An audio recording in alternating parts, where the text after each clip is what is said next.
Bonjour et bienvenue à notre méditation quotidienne. Nous sommes aujourd'hui le samedi de la 4e semaine de Carême, année liturgique C. Moi, j'étais comme un agneau docile qu'on amène à l'abattoir. Jérémie chapitre 11, versets 18 à 20.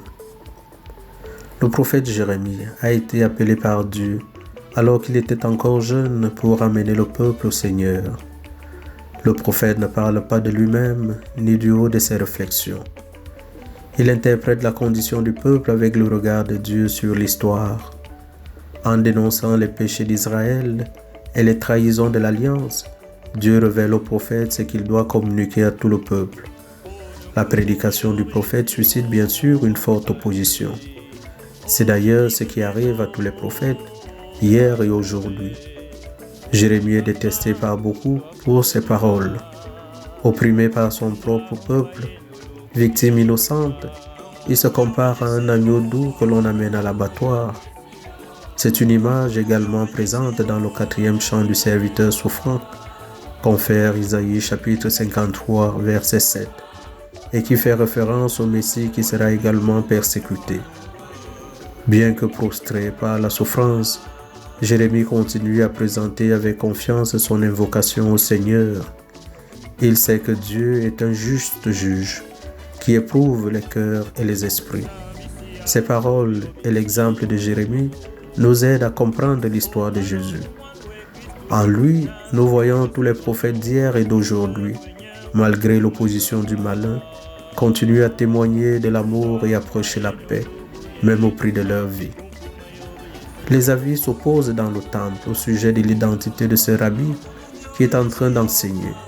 Pour les uns, il est le grand prophète, le prophète annoncé par le Deutéronome, le nouveau Moïse que Dieu a choisi pour transmettre sa loi et son enseignement. Pour d'autres, il est le Messie attendu par Israël, envoyé par Dieu pour libérer son peuple du joug de ses ennemis et établir un règne de justice et de paix. Pour d'autres, enfin, cela ne peut être possible en raison de l'origine galiléenne de Jésus.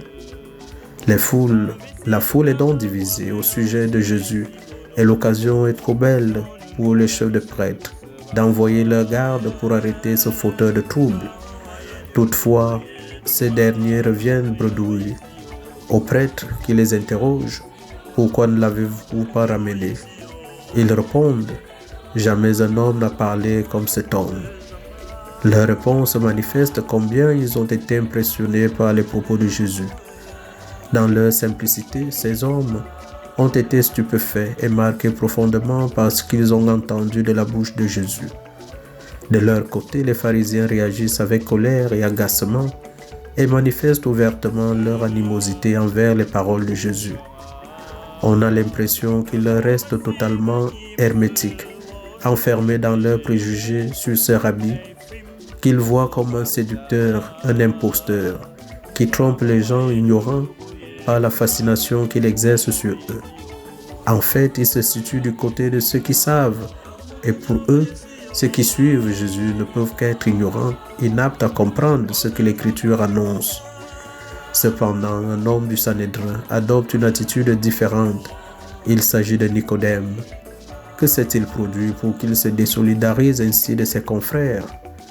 Saint Jean nous donne lui-même l'explication lorsqu'il nous dit que Nicodème est allé précédemment trouver Jésus. Jean chapitre 7, verset 50.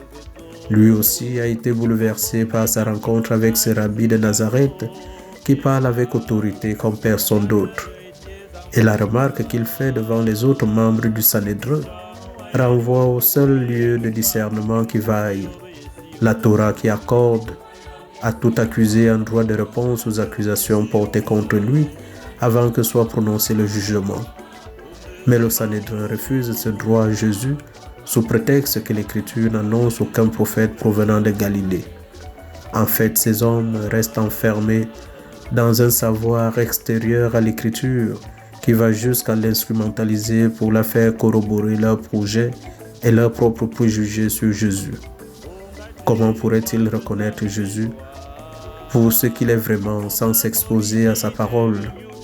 Ce n'est que parce qu'ils ont couru ce risque que les gardes de Nicodème ont pu accéder au mystère de sa personne.